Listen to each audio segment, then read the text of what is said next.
제4편 1. 선한 영혼들. 이야기는 16년 전쯤으로 거슬러 올라간다. 그의 부활절이 지난 첫 번째 주일 아침, 미사가 끝난 뒤 노트르담 성당 앞들 왼쪽 벽에 붙박아 놓은 침대 판자 위에 어떤 생명체 하나가 놓여있다. 그 자리는 마침 성 크리스토퍼의 거상 맞은편이다. 1413년 이래로 기사 앙투안 대 제사르트의 석상이 무릎 꿇고 성 크리스토퍼를 우러러 보고 있었다. 그의 사람들은 이 성자와 신자인 기사의 석상을 모두 철거하기로 했다.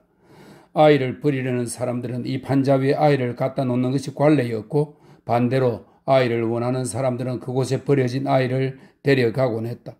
판자 앞에는 동정을 바라는 구리 접시 하나가 놓여 있었다. 1467년 부활절 후 첫 주일 아침, 이 판자 위에 놓여있던 생명체 같은 것은 주변에 몰려든 사람들의 호기심을 끌기에 충분했다. 미사를 마치고 나오던 수많은 사람들이 그 주위로 하나 둘 모여들었다. 그들은 대부분 나이 많은 여자들이었다. 가장 가까이 서서 판자 쪽으로 몸을 굽혀 들여다보는 네 여자는 성직자 같은 모자 달린 회색 민소매 외투를 입고 있는 것으로 보아 아마도 신도 모임의 회원인 듯 했다. 어째서 이 조신하고 등망 있는 부인들의 이름이 역사에 남겨지지 않았는지 도무지 알 수가 없다. 그들의 이름은 아네스야 에름, 잔트라 타름, 앙네트라 콜티에르, 고세르라 비올레트라고 하는데 모두 미망인으로 성모 성천의 교회당의 과부 회원들이었다. 그들은 그날 강론을 듣기 위해 피에르타이의 규칙에 따라 원장의 허락을 받고 외출한 것이었다. 이들 성실한 성모 성천의 미망인들은 피에르타이의 규율에는 잘 따랐지만 무자비한 침묵령을 내린 미셸 드 브라시우나 피사 추기경의 규정은 그냥 무시하고 있었다. 도대체 이게 뭘까요, 자매님? 많은 사람들이 지켜보는 가운데 겁에 질린 듯 판자 위에서 몸을 뒤틀며 울음을 터뜨리는 작은 생명체를 뚫어지라 쳐다보며 아네스가 고셰르에게 말했다. 갓난아기를 이런 식으로 버리다니 세상이 앞으로 어떻게 데리고 이르는 건지 제안이 말했다. 아기에 대해서는 잘 모르지만 이렇게 보는 것만으로도 죄가 아닐까요? 아네스가 다시 말했다. 아기가 아닌 것 같아요, 아네스님. 생기다만 원숭이 모양이에요. 고셰르가 말했다. 그렇다면 기적이군요. 앙네트라 콜테르가 말했다. 그럼 이건 사순절 네 번째 주일 이후로 일어난 세 번째 기적이네요. 순례자들을 조롱한 사나이가 오베르밀리아의 성모상에게 천벌을 받은 지 아직 일주일도 채 지나지 않았어요. 그게 이달 들어 두 번째 기적이었잖아요. 아네스가 말했다. 아휴, 아기 같은 이건 정말 흉측한 괴물이네요. 잔이 말했다. 이렇게 꾀꾀대며 악을 쓰고 울어대다니. 성가대원들 음정 맞추기 어렵겠어요. 그 입 좀 다물으라 이 울보야. 고셰르가 말했다. 랭스의 주교님이 이런 괴물을 파리의 대주교님께 보내셨다네요. 라 콜테르가 두 손을 모으며 덧붙였다. 내가 보기에 이건 분명 짐승이에요. 아마도 어떤 유대인이 암 돼지에게 낳게 한 것이 틀림없어요. 아무튼 기독교도의 짓은 절대 아니니까 물이나 불 속에 던져버려야 해요. 아네스가 말했다. 저런 짐승을 맡아 기를 사람은 절대로 없을 거예요. 라 콜테르가 말했다. 에그머니 끔찍도 하지. 저 강가 골목 아래 있는 주교 저택 바로 옆에 고아원이 있잖아요. 거기 유모들한테 데려간다 해도 대체 누가 젖이나 물리려고 하겠어요? 나라면 차라리 흡혈귀한테 젖을 물리겠어요. 아네스가 외쳤다. 참 순진하기도 하시네. 잘 봐요, 아네스. 서너 살은 되어 보이지 않아요? 자매님 젖보다는 구운 고기를 먹고 싶어 할 것 같은데요? 잔이 말했다. 분명 이 작은 괴물, 설명입니다. 괴물이라고 밖에는 달리 부를 방도가 없어 보였다. 분명 이 작은 괴물은 갓 태어난 아기가 아니었다. 그것은 작고 울퉁불퉁하고 꾸무럭꾸무럭 움직이는 덩어리로 보였다. 그도 그럴 것이 당시 파리 주교였던 기욤 사르티에의 이름 첫 글자가 박힌 마대 자루에 담긴 채 머리만 겨우 내놓은 상태였기 때문이다. 그 얼굴은 참으로 보기 흉했다. 보이는 것이라고는 붉어죽죽한 머리털과 하나만 열려있는 눈, 턱, 그리고 입과 치아뿐이었다. 하나뿐인 눈은 눈물 범벅이고 입으로는 무엇라고 아깍대며 소리치는 데다 이는 끊임없이 무언가 물어 뜯으려 하는 것처럼 보였다. 자루 안에 갇혀있는 몸뚱이 또한 갑갑해 죽겠다는데 잠시도 쉬지 않고 버둥거렸다. 주위에는 사람들이 점점 더 몰려들었고 그들은 이 괴상한 광경에 놀라 입을 다물지 못하고 그저 쳐다볼 뿐이었다. 그 중에는 알로이즈 공들로이레라는 부자의 귀족인 부인도 있었다. 그녀는 6살쯤 되어 보이는 귀여운 여자아이의 손을 잡고 뾰족한 모자에 금빛 베일을 길게 늘어뜨린 채 그 앞을 지나가다 걸음을 멈추었다. 그러고는 가엾은 생명체를 잠시 들여다보았다. 그러는 사이 비단과 벨벳으로 온몸을 고급스럽게 꾸민 귀여운 딸 플레르더리 드 공들로리에는 앙증맞은 손가락을 들어 탁자 옆에 붙어있는 버려진 아이라는 안내판 글씨를 가리키며 한 글자씩 똑박또박 읽어 내려갔다. 어머나, 여기에는 진짜 인간들의 아기들만 갖다 버리는 줄 알았는데? 귀부인은 몹시 불쾌하다는 듯 고개를 돌리며 말했다. 그녀는 고개를 돌리면서도 앞에 놓인 접시에 1프로린짜리 은화 한 잎을 던져 넣었다. 은화는 구리동전만 가득한 접시에 떨어지며 찰그랑하는 호화스러운 소리를 냈다. 그러자 에티엔 오드리 교회당의 가난하고 착한 여인들의 눈이 휘둥그레졌다. 바로 뒤이어 국왕의 근엄하고 유식한 대부분 장인 로베르 미스트리콜이 한쪽 팔에는 커다란 미사 사진을 끼고 다른 쪽에는 아내인 기우메트라 메레스 부인의 팔을 걸고 지나갔다. 그는 양쪽 옆구리에 영계와 속계의 두 조정자를 끼고 있는 셈이었다. 버려진 아이라, 지옥의 강 난간에서 주워온 것이 분명해. 그는 탁자 위 물체를 자세히 들여다보고 나서 말했다. 눈이 하나밖에 없어요. 한쪽 눈은 사마귀에 뒤덮여서 아예 볼 수가 없겠어요. 그의 아내가 말했다. 저건 사마귀가 아니라 알이야. 저 알 속에 이 아이하고 똑같이 생긴 악마가 들어있고 그 악마도 알이에서 그 속에 작은 악마가 들어있는 거야. 그 작은 악마에게도 역시 알이 있고 뭐 그런 식일 테지. 로베르 미스트콜의 말이다. 그런 걸 어떻게 알아요? 아내가 물었다. 그 정도야 알 수 있지. 대법원장이 대답했다. 대법원장님, 이 거짓 고아에게 무슨 징조 같은 거라도 있을까요? 고세르가 물었다. 가장 끔찍하고 무서운 일이 벌어질 징조요. 아이고 하나님 맙소사. 작년에는 끔찍한 전염병이 돌았고 이제는 엄청난 영국군이 아르플리에에 상륙한다는 소문도 있던데. 대법원장의 말에 한 노파가 두려움에 떨며 말했다. 그렇다면 왕비님이 9월에 파리에 오지 않으시겠네요. 장사도 잘 되지 않은데 어찌 해볼 방법도 없고. 다른 사람이 말을 받았다. 그렇다면 파리 시민들을 위해서라도 저 괴물딱지는 판자가 아니라 장작더미 위에 올리는 게 맞지 않겠어요? 잔드라 타름이 외쳤다. 그렇지, 활활 타오르는 장작더미 말이야? 조금 전에 노파가 덧붙였다. 아무래도 그렇게 하는 게 좋겠어요. 미스트리콜도 동조했다. 성모 성춘의 수녀들과 대부분장이 이런 대화를 나누고 있을 때 젊은 신부 하나가 옆에서 가만히 귀를 기울이고 있었다. 그는 엄격한 생김새와 넓은 이마에 깊이가 느껴지는 신중한 눈빛을 지니고 있었다. 곧이어 젊은 신부는 사람들을 헤치고 나아가 그 작은 괴물딱지를 찬찬히 들여다보다 갑자기 손을 쭉 내밀었다. 갑작스러운 사태에 사람들이 술렁이기 시작했다. 신앙심이 깊은 여인들은 모두 그 괴물을 불타는 장작더미에 올릴 생각에 기뻐 들썩이고 있었기 때문이다. 제가 이 아이를 키우겠습니다. 젊은 신부는 이렇게 말하고는 선뜻 자기 품에 아이를 안고 돌아섰다. 너무나 눈 깜짝할 사이에 벌어진 일이었으므로 그 자리에 있던 사람들은 놀란 눈으로 멍하니 신부의 뒷모습만 바라볼 수밖에 없었다.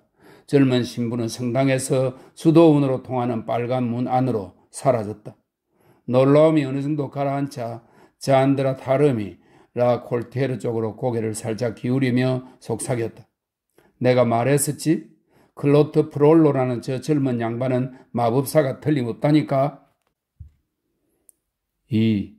클로드 프롤로. 자네의 말 맞다나 클로드 프롤로는 결코 평범한 사람이 아니었다. 지난날 그다지 적절하지 못한 표현으로 상류 부르주아라든가 소귀족 등으로 불리던 중류층 집안 출신이었다. 그의 가문은 파클레 형제들에게서 타르샤프의 영지를 상속받았는데 그 땅은 파리 주교의 관할이었다. 그 영지 안에 있는 집 21채는 13세기에 이따금 소송에 휘말려 종교재판소 판사 앞에 서야만 했다.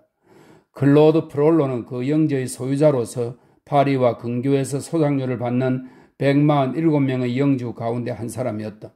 생마르탱 데시앙 수도원에 보관된 기록부에 프랑스와 르레즈 소유의 당 가르필 저택과 투르 학교 사이에 영주로서 그 이름이 올라 있는 것을 확인할 수 있다.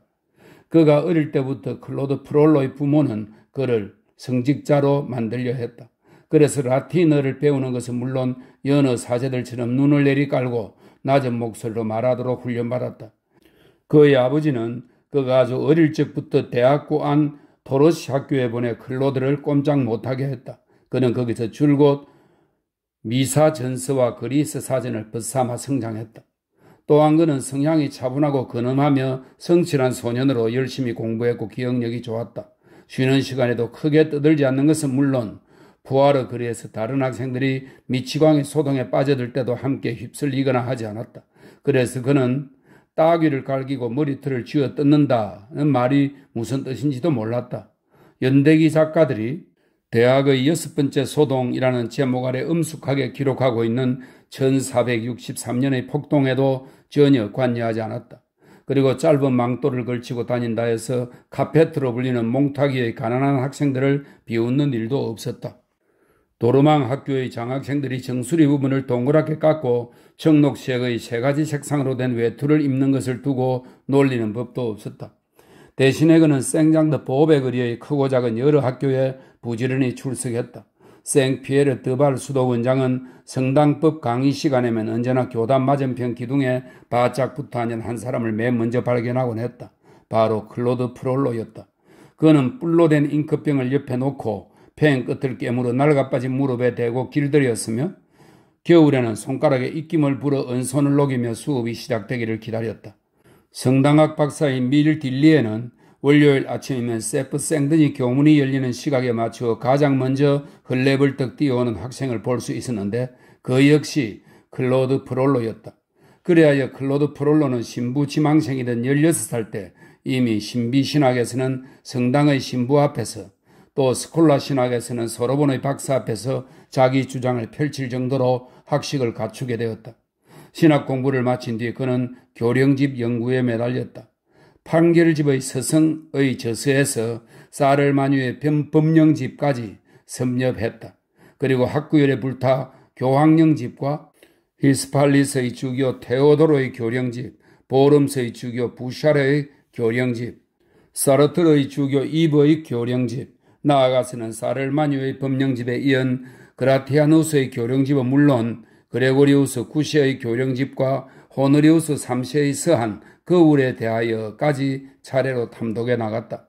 그는 테오도로 주교가 618년에 열고 그레고리우스 교황이 1227년에 막을 내린 중세의 무질서 속에서 실시된 민법과 성당법이 오랜 세월 소론과 동요를 겪으면서도 스스로 지켜나간 그 시대의 역사에 정통하게 되었다.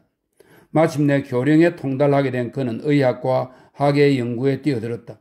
그는 약초학과 고약학에 대해서도 연구했다. 차츰 그는 열병이나 타박상은 물론 상처와 종기에 관해서도 전문가가 되었다.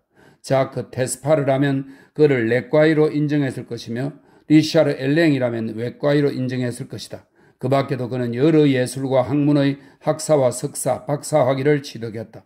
뿐만 아니라 그 시절로선 드물었던 라틴어와 그리스, 히브리어 등의 영역을 넘나들며 즐길 정도였다. 세상의 학문이란 학문은 모두 통달하려는 열병에 사로잡혀 있었던 것이다. 마침내 18의 나이에 대학의 4개 과정, 즉 신학, 법학, 의학, 예술이 모두 그의 머릿속에 정립되었다. 젊은 클로드 프롤로는 오직 배우는 것이 인생의 목표인 것처럼 보였다. 바로 그 점이었다. 1466년 여름 끔찍한 무더위는 무시무시한 질병 페스트를 몰고 와 파리의 자장령에서 무려 4만 명 이상의 목숨을 앗아갔다.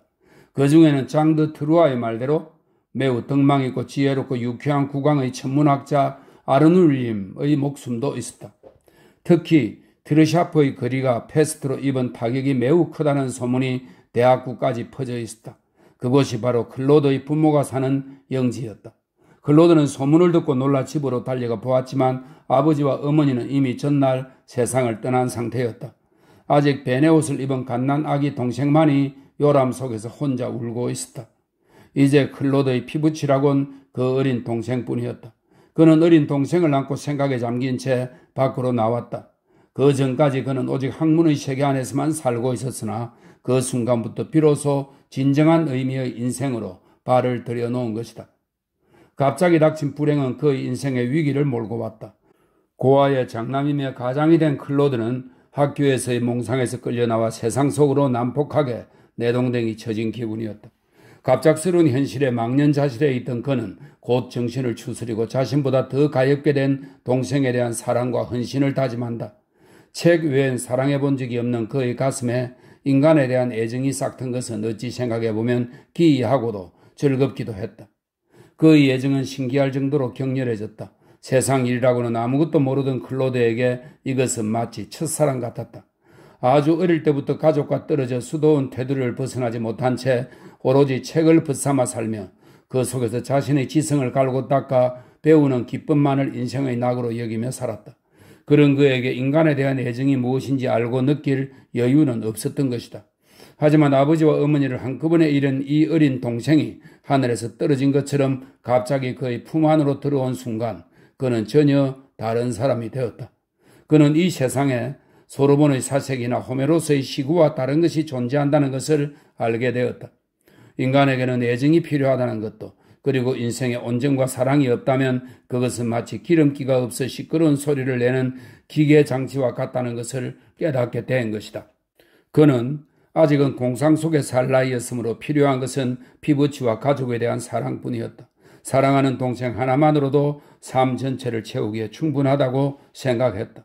그래서 그는 어린 동생을 위해 열정적으로 모든 것을 바칠 각오를 다졌다.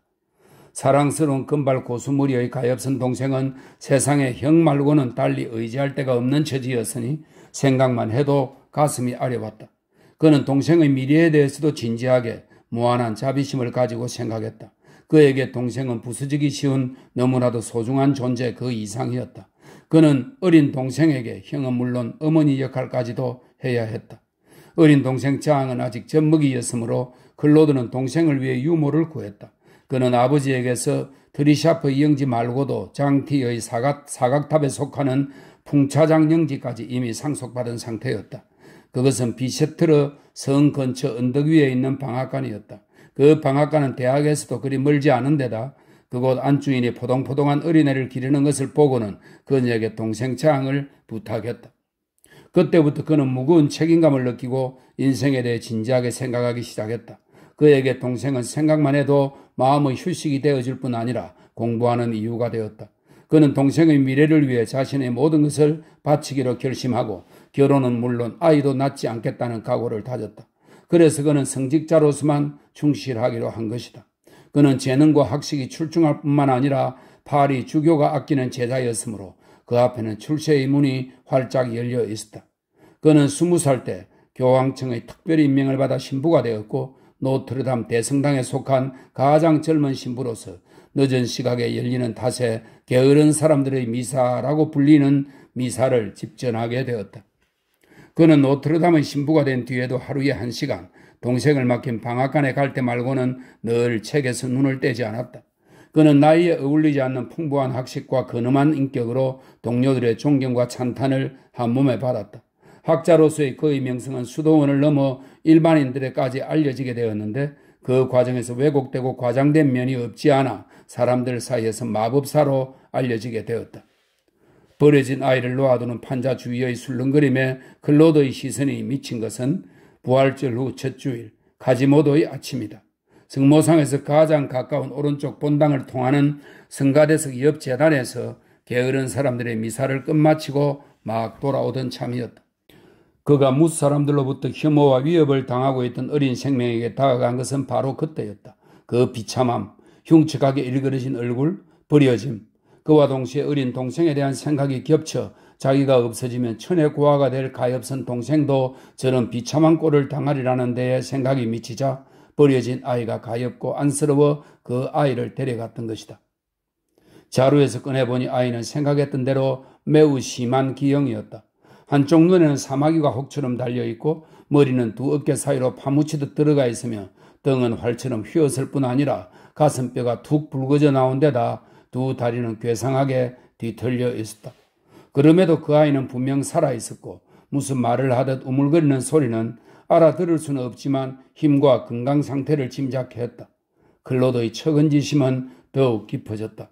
앞으로 동생을 키우면서 그가 만에 하나 어떤 잘못을 저지르더라도 오늘의 적선으로 조금이나마 보상받기를 바라는 마음으로 동생을 위해 이 불쌍한 아이를 기르겠다고 다짐했다.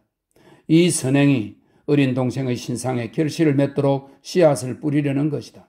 즉 동생이 훗날 천국에 들어갈 때 통행세를 납부하는 곳에서 내놓아야 할 어떠한 화폐, 즉 선행이 부족하여 곤란을 겪지 않도록 지금부터 하나씩 씨를 뿌려 두려는 것이었다. 클로드는 주워온 아이에게 영세를 받게 하고 카지모도라는 이름을 붙여주었다. 그 이름은 아이가 자신에게 발견된 날을 나타낼 뿐 아니라 가여운 어린 것이 얼마나 불완전하고 흉측한 모습인지 특징을 잘 나타낸다고 생각했다. 사실 애꾸눈의 곱사등이 게다가 절름발이인 카지모도는 거의 인간의 모습을 한 생물이라고 밖에 할 수 없는 아이였다. 3. 짐승보다 더 무서운 짐승지기. 이 이야기가 시작된 1482년에 카지모도는 이미 완전히 자라 있었다. 그는 양아버지 클로드 프롤로 덕분에 몇 년 전부터 노트르담의 종지기 노릇을 하고 있었다. 클로드 프롤로가 부주교가 된 것은 영주인 루이드 보몽 덕분이었다. 루이드 보몽은 후원자인 올리비에 르땡의 도움으로 기욤 사르티에가 죽은 뒤 1472년에 파리의 주교가 되었다. 올리비에 르땡은 천운을 입어 국왕 루이 11세의 왕실 이발사로 일한 사람이다. 이리하여 카지모도는 노트르담의 종지기가 되었던 것이다. 시간이 흐를수록 카지모도와 노트르담 대성당 사이에는 딱히 뭐라 짚어 말할 수 없는 어떤 유대감 같은 것이 생겨나고 있었다. 근본을 알 수 없는 출생 이력과 선천형 기형이라는 숙명의 무거운 굴레 속에서 어려서부터 완전히 세상과 동떨어진 채 살아가게 된 카지모도는 다행스럽게도 자신을 받아준 성당 벽 너머의 세상일에 대해서는 아무런 관심도 갖지 않으려는 버릇이 생겨버렸다. 그에게 노트르담 대성당은 차츰 자라 성인이 되어가는 동안 알 껍데기 역할을 하는 보호막이었고 때로는 안전한 둥지였으며 집이자 조국이며 하나의 우주가 되었다. 분명 그와 이 건물 사이에는 그가 태어나기 전부터 존재하고 있었던 것만 같은 신비로운 조화가 있었다. 클로드 프롤로 신부가 그를 거둔 뒤로 아주 어린 그가 성당의 둥근 천장 아래나 어두운 구석에서 몸을 구부리거나 절룩이면서도 발짝발짝 뛰며 날렵하게 움직일 때면 그 모습은 얼굴만 인간일 뿐 팔다리는 짐승의 그것처럼 보였다. 마치 로마식 원기둥 머리의 그림자가 갖가지 이상 야릇한 형상을 던지는 축축하고 그늘진 바닥을 기어다니는 뱀이나 도마뱀 같았다. 언젠가 그가 처음으로 우연히 종탑 줄에 매달려 종을 울리는 것을 본 양아버지 클로드는 마치 처음으로 말문이 트인 어린아이를 보듯 몹시 기뻐했다. 그렇게 노트르담 대성당 어딘가에 끼어 바깥 나들이도 하지 않은 채 오직 그곳에서 대성당의 기운을 받으며 살아가는 동안 카지모도는 조금씩 성당과 닮아가고 있었다. 이를테면 성당 안에 틀어박힌 채 그의 성당의 일부가 되어버린 것이다. 이런 비유가 적절할지 모르지만 그는 울퉁불퉁 붉어진 몸의 일부분이 성당 건물의 움푹움푹 들어간 부분에 적당히 틀어박힘으로써 그곳에 그냥 사는 것이 아니라 마치 본디부터 가지고 있던 껍질 속에 들어간 달팽이 같았다. 즉 노트르담은 그의 집일 뿐 아니라 소굴이며 몸의 일부인 그 껍질이기도 했다. 그와 이 낡은 성당 사이에는 매우 깊은 본능적 교감과 자기적 친화력, 물질적인 유사성이 있었다. 그 친화력은 서로를 자석처럼 강하게 끌어당기고 있었는데 거북이에게 등딱지가 붙어있는 것처럼 그에게 노트르담은 등껍질과 다름없었다. 한 인간과 한 건물의 기이하리만큼 동질적이고 공감적인 상태를 설명하기 위해 여기서 사용한 비유들을 여러분은 물론 글자 그대로 이해하고 받아들이지는 않으리라 생각한다. 또한 카지모도가 얼마나 오랜 시간 동안 노트르담에 파묻혀 살면서 그처럼 깊은 친밀감을 형성하게 되었는지는 굳이 설명할 필요도 없을 것이다. 노트르담 대성당은 그의 것이었다. 가장 깊은 곳이나 가장 높은 어느 탑을 막론하고 어느 한 군데도 그의 발길이 닿지 않은 곳이 없었다. 그는 자주 울퉁불퉁하게 튀어나온 것들만을 이용하여 성당 정면 꽤 높은 곳까지 맨손으로 기어오르기도 했다. 수직으로 깎아 세운 듯한 탑 표면을 도마뱀처럼 기어오르는 그의 모습을 자주 볼 수 있었는데 높고 흠준하며 무서운 쌍둥이 거인과 같은 탑을 올려다 보는 것은 그에게 현기증이나 공포감은 물론 아찔한 느낌조차도 주지 못했다.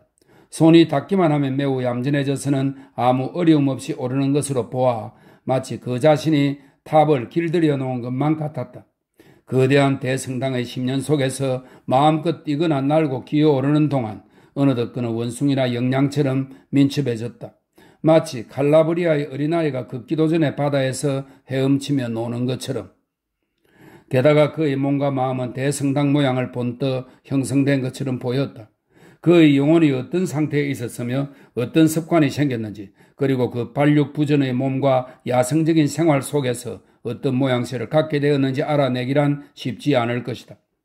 카지모도는 태어날 때부터 애꾸에다 꼽추였으며 절름발이였다. 클로드 프롤로가 그에게 말을 가르치고 입을 떼게 하기까지 들인 노고와 인내심은 엄청난 것이었다. 그러나 카지모도의 불행은 거기가 끝이 아니었다. 그가 노트르담의 종지기가 되던 14살 무렵에 또 하나의 불행이 닥쳤고 그것은 그를 완전한 불구로 만들어버렸다. 어쩌면 그것은 종지기에게는 필연적인 운명인지도 몰랐다. 종소리가 그의 고막을 망가뜨림으로써 귀머거리가 된 것이다. 자연이 그에게 유일하게 열어두었던 세상을 향한 문마저도 영원히 닫혀버린 것이다. 소리마저 듣지 못하게 됨으로써 카지모도는 그의 영혼 속에 스며있던 단 하나의 기쁨과 빛을 잃은 것이나 마찬가지였다. 그 뒤로 가엾은 영혼은 깊은 어둠 속으로 가라앉아 버렸다. 그로 인한 우울증은 그의 선천적 기형과 마찬가지로 고치기 힘든 병이 되었다. 귀가 들리지 않게 되자 그는 말도 제대로 할 수 없게 되었다. 그리고 사람들의 웃음거리가 되지 않기 위해 더욱 굳게 침묵을 지키기로 마음먹었다. 입을 여는 때라곤 오로지 홀로 있을 때뿐이었다. 클로드 프롤로가 그토록 애를 써서 풀어놓은 혀를 그는 스스로 묶어버린 것이다. 그렇다 보니 다시 굳어진 그의 혀는 꼭 말을 해야 하는 경우에도 어눌하고 어설펐으며 마치 돌적이가 녹슬어버린 문짝 같았다. 이제 그의 몸의 두껍고 단단한 가죽을 뚫고 들어가 영혼이 있는 곳까지 들여다보자. 처음부터 잘못 지어진 그의 몸뚱이 깊숙한 곳까지 더듬어 볼 수 있을 것이다. 횃불을 들고 빛이 통하지 않는 내장 뒤쪽을 들여다보고 이 불투명한 인간의 캄캄한 안쪽을 더듬어 구석구석 대책 없는 꼬부랑길을 찾아다니다 갑자기 밝은 빛에, 즉 이 동굴 깊숙한 곳에 묶여있는 영혼에 다다랐다고 치자. 분명히 불행한 영혼이 무언가 비참하고 주눅든 척추 청만증에 걸린 모양으로 쭈그리고 있는 것이 눈에 들어오리라. 천장도 낮고 좁아 터진 돌 감옥 속에서 몸을 구부린 채 늙어간 저 베네치아의 죄인처럼. 제 아무리 올바른 정신이라도 일그러진 육체 속에서는 위축되지 않을 수 없다. 카지모도는 자기 내부에서 자신의 모습을 닮은 영혼이 제멋대로 움직이는 것을 분명하게 느끼지 못했다. 사물에 대한 인상은 그의 생각에 이르기 전에 매우 크게 구부러지고 꺾였다. 그의 머리는 다른 사람과 다르게 작용했다. 따라서 그의 머릿속을 지나 나오는 생각들은 모두 뒤틀려 있었다. 그러한 굴절된 사고방식은 필연적으로 잘못되고 터지고 갈라지는 결과를 낳게 마련이다. 그의 시각은 착각을 일으키기 쉬웠고 판단 또한 잘못되기 일쑤였다. 생각도 이상했으며 사리에 맞지 않았다. 불행한 육체가 낳은 첫 번째 결과는 이렇듯 사물을 보는 그의 눈을 흐려놓은 것이다. 그는 어떤 사물도 객관적인 실체 그대로 바라보지 못했다. 그에게 외부 세계란 우리가 보는 것보다 훨씬 먼 거리에 존재하는 것 같았다. 이러한 불편한 육체가 낳은 또 하나의 결과는 그를 지독한 심술쟁이로 만들었다는 것이다. 그는 실제로 매우 심술궂었는데 이는 사람을 혐오했기 때문이다. 사람을 혐오한 것은 그 자신이 추악했기 때문이다. 이런 그의 기질 속에는 우리와 마찬가지로 나름대로 어떤 논리가 서 있었다. 게다가 남들과 달리 매우 힘이 세다는 것도 그를 심술궂게 만든 하나의 원인이 되었다. 홉스 또한 억센 아이는 심술궂다고 말하지 않았던가. 그러나 지독한 심술은 그가 태어날 때부터 지니있던 것은 아님을 인정해야 한다. 그는 사람들 사이에 처음 얼굴을 내밀었을 때부터 자신이 그들로부터 거침없는 야유와 조롱과 모욕을 받았을 뿐만 아니라 외면당해 왔음을 너무나 잘 알고 있었던 것이다. 남들이 그에게 건네는 말은 모두 조롱이거나 저주였다. 자라면서 그는 정오의 말밖에 들어보지 못했다. 그는 그러한 상처들을 오롯이 제 가슴 속에 아로새겼다. 그리고 사람들이 그에게 상처 입힌 무기들을 주워 모아 자기 것으로 만들었다. 결국 그는 사람들과 마주치는 것조차 싫어하게 되었다. 그에게는 대성당만 있으면 되었다. 성당 안에는 왕이며 성자, 주교들의 대리석상이 가득했지만 적어도 그것들은 성당 밖의 사람들처럼 그의 코앞에서 비열한 웃음을 터뜨리지 않았을 뿐더러 늘 조용하고 친절한 눈으로 바라봐 주기만 했다. 그 밖의 괴물이나 악마의 조각상들도 카지모도에게 어떤 특별한 정오를 표현하지 않았다. 어느덧 그는 그 조각상들과 닮아 있었던 것이다. 그들은 오히려 끝이 완전한 다른 사람들을 비웃고 있었다. 성자들은 그의 친구로서 그를 축복해 주었고 괴물들도 그의 친구가 되어 곁에서 지켜주었다. 그래서 그는 곧잘 그들 앞에서 오랫동안 자신의 마음을 터놓았다. 때때로 조각상들 앞에 몇 시간이고 웅크리고 앉아 혼자 중얼중얼 이야기하곤 했다. 만약 갑자기 누군가 나타나기라도 하면 사랑하는 여인의 창문 아래에서 세레나데를 부르다 들킨 남자처럼 달아나 버렸다. 노트르담 대성당은 그에게 사람 사는 사회였을 뿐만 아니라 우주이자 대자연이었다. 그는 늘 꽃이 피어있는 스테인드 그라스 창 말고는 다른 꽃이나 열매를 꿈꾸지 않았으며 섹선식 원기둥 머리의 등불 속에서 지저귀는 새들이 있었으므로 다른 나무 그늘을 바라지도 않았다.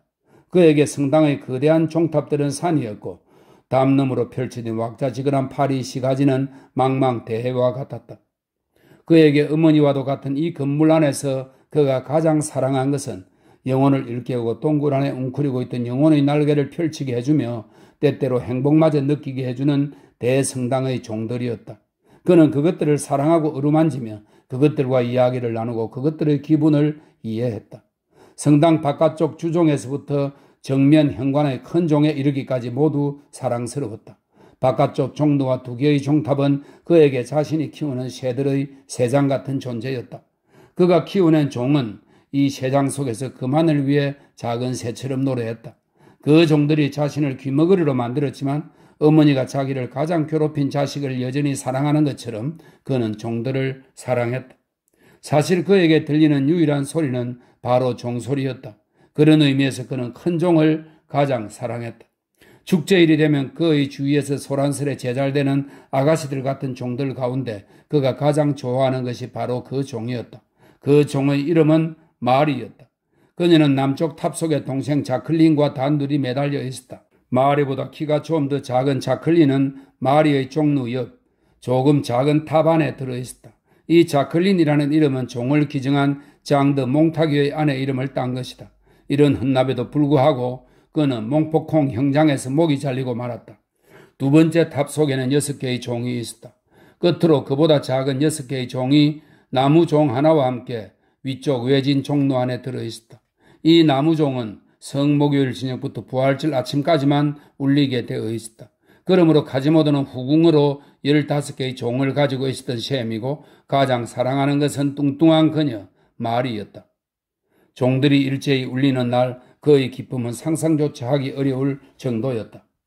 자, 이제 시작하거라 하는 부주교의 말이 떨어지는 순간 그는 종로의 나선 모양 계단을 다른 사람이 내려오는 속도보다도 훨씬 빠르게 뛰어 올라갔다. 그는 큰 종이 있는 탑 안으로 황급히 뛰어들어가 숨을 고르며 사랑이 담뿍 담긴 눈길로 그녀를 바라본다. 그러고는 조용히 말을 걸며 곧 장거리 달리기에 나서는 애마를 어루만지듯 다정하게 쓰다듬는다. 이제부터 그녀가 견뎌야 할 고통과 수고스러움을 안쓰러워하는 것이다. 곧이어 그는 탑 아래쪽 계단에서 밧줄을 잡고 대기하고 있는 조수들에게 시작하라고 외친다. 조수들이 일제히 밧줄에 매달리면서 도르래가 삐걱거리기 시작하면 이윽고 거대한 종이 천천히 움직이기 시작한다. 카지모도는 가슴을 두근거리며 눈으로 종의 움직임을 쫓는다. 청동벽면과 추가 처음으로 부딪혀 그가 걸터앉은 뼈대에까지 진동이 퍼진다. 카지모도는 종과 한 몸이 되어 온몸의 전율을 느낀다. 그 순간 그는 만족스러운 쾌감에 미친 듯이 웃음을 터뜨린다. 그러는 사이 큰 종의 움직임은 점점 빨라지고 흔들림의 폭이 커진다. 그에 따라 카지모도의 동공도 더욱 크게 열리며 반짝반짝 빛이 나고 감정이 격해진다. 이윽고 대성당의 모든 종이 일제히 울리면 종소리는 더욱 커지고 탑 전체가 흔들리며 뼈대와 납덩어리와 석재와 기초에서부터 탑 꼭대기의 클로버 장식에 이르기까지 모든 것이 울려 퍼진다. 카지모도는 입에 거품을 물고 이리저리 왔다 갔다 한다. 종탑과 더불어 머리에서 발끝까지 뜬다. 같이 몸에서 풀려나 미친 듯이 날뛰는 종은 청동의 입을 양쪽 벽면으로 번갈아 향하면서 16km 밖에서도 들리는 폭풍 같은 숨결을 내뿜는다. 카지모도는 활짝 열린 종의 아가리 앞으로 바짝 다가가 웅크렸다가 종이 돌아가면 다시 일어나며 거친 숨을 들이마신다. 그는 발 아래로 60m쯤 떨어진 광장에서 사람들이 바글대는 모습과 시시각각 아우성치는 그 거대한 종의 혀를 번갈아 바라본다. 이것이야말로 그가 들을 수 있는 단 하나의 말소리, 우주의 침묵을 깨뜨리는 유일한 소리였다. 그는 마치 햇볕을 즐기는 새처럼 그 소리에 마음이 상쾌해지는 것을 느낀다. 그러다 갑자기 종의 광란이 그를 사로잡아 눈은 이상한 빛을 띠기 시작한다. 거미가 파리를 노리듯 종이 가까이 다가오기를 기다렸다가 덮치듯이 필사적으로 냅다 뛰어오른다. 그는 이제 10년 후에 매달려 엄청난 진동 속에 몸을 맡긴 채 청동 괴물의 귀를 붙잡고 두 무릎으로는 종의 허리를 옥죄고 양쪽 발 뒤꿈치로는 더욱 박차를 가하여 제 몸의 무게와 충격을 더해 맹렬하게 종을 울리는 것이다. 그가 미친 듯이 고함을 지르며 이를 갈고 붉은 머리털이 잔뜩 곤두선 채 대장간에 풀무 같은 괴상한 소리를 지르며 불꽃이 타오르는 듯한 눈빛을 하는 동안 괴물 같은 종은 그의 몸뚱이 아래서 헐떡거리며 울었고 탑은 요란하게 흔들렸다. 그럴 때면 그것은 더 이상 노트르담의 종도 카지모도도 아닌 하나의 꿈이자 소용돌이이며 폭풍이었다. 소리에 올라탄 현기증이자 하늘을 나는 말의 엉덩이에 매달린 정령, 반은 사람이고 반은 종의 모습을 한 기이한 켄타우로스였다. 살아있는 놀라운 청동 히포크리프에게 실려가는 무서운 아르톨프 같은 것이었다. 이 유별난 존재가 있음으로써 노트르담 안에는 무언가 알 수 없는 생명의 숨결 같은 것이 온통 감도르고 있었다. 민중의 근거 없는 이야기에는 조금 과장된 데가 있긴 하지만 아무튼 그들 이야기에 따르면 카지모도에게서는 이상한 방사물질이 나와 노트르담의 모든 돌들의 생기를 불어넣고 이 오래된 성당 구석구석을 숨쉬게 한다는 것이다. 그가 거기에 있는 것만으로도 성당의 회랑과 정면 현관의 수많은 조각상들이 살아 움직이는 것처럼 보였다. 또한 대성당은 그의 말만 듣는 온순하고 고분고분한 생물처럼 제 목소리를 내기 위해 그의 명령만을 기다리며 마치 수호신에게 그러하듯 카지모도에 의해 소유당하고 충만해지는 것 같았다. 그가 이 더 넓은 건물에 숨결을 불어넣는 듯 했다. 그는 신출귀몰하듯 성당 내 어느 장소에나 존재했으며 그가 활약하지 않는 곳이 없었다. 사람들은 누군가가 탑의 가장 높은 꼭대기에 기어오르거나 몸을 비틀며 네 발로 기어다니고 바깥쪽 10년을 내려다보면서 내려와 건물의 모서리에서 모서리로 뛰어다니고 어느 괴물 조각상의 뱃속을 뒤지는 것을 볼 때가 있었는데 그것은 꽈마귀들을 둥지에서 쫓아내는 카지모도였다. 때로는 성당의 컴컴한 구석에 웅크리고 앉아 얼굴을 찌푸리고 있는 살아있는 키마이라와 맞닥뜨리는 수도 있었는데 그것 또한 생각에 잠긴 카지모도였다. 때로는 종루 밑에서 아주 큰 머리통과 한 덩이의 너저분한 팔다리가 줄에 매달려 열심히 흔들리고 있는 것을 목격할 수도 있는데 이는 카지모도가 밤 기도를 알리는 종을 치는 모습이었다. 밤에는 기괴한 형상 하나가 이따금 성당 에프스 주위의 가장자리를 둘러싼 레이스 모양을 들쭉날쭉하고 빈약한 난관이를 어슬렁거리는 것을 볼 때도 있었는데 이 역시 노트르담의 꼽추 카지모도였다. 그럴 때면 성당 전체가 어떤 환상적이며 초자연적이고 무시무시한 존재로 보인다고 이웃 여자들은 말했다. 수많은 조각상들이 성당 곳곳에서 눈을 뜨고 입을 벌렸다는 것이다. 대성당 주위로 밤낮을 가리지 않고 목을 뻗치고 두 눈을 부릅뜨고 입을 벌린 채 보초를 쓰고 있는 돌로 된 개나 뱀, 용들의 부르짖음이 들리고 크리스마스 밤 같은 때면 큰 종이 숨을 헐떡이는 듯한 소리를 내며 신자들을 자정미사로 이끈다.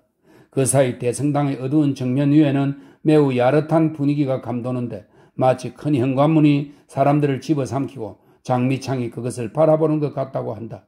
이 모든 환상과 오해는 바로 카지모도 탓이었다. 이집트인이라면 그를 이 신전의 신으로 여겼을 테고 중세였다면 그를 성당의 수호신으로 믿었으리라. 그는 노트르담의 영혼이었던 것이다. 이런 이유로 카지모도가 존재했다는 것을 알고 있는 사람들의 눈에는 오늘날 노트르담이 황량하고 숨쉬지 않는 죽은 장소로 보일 것이다. 사람들은 무언가 사라지고 빠져있다는 느낌을 받는다. 거대한 육체는 속이 텅 빈 해골을 따릅니다. 정신은 그것을 떠나버렸고 껍질만이 남아있을 뿐이다. 그것은 마치 눈이 있던 자리에 구멍은 남아있되 눈동자는 사라져버린 머리뼈 같이 보일 것이다.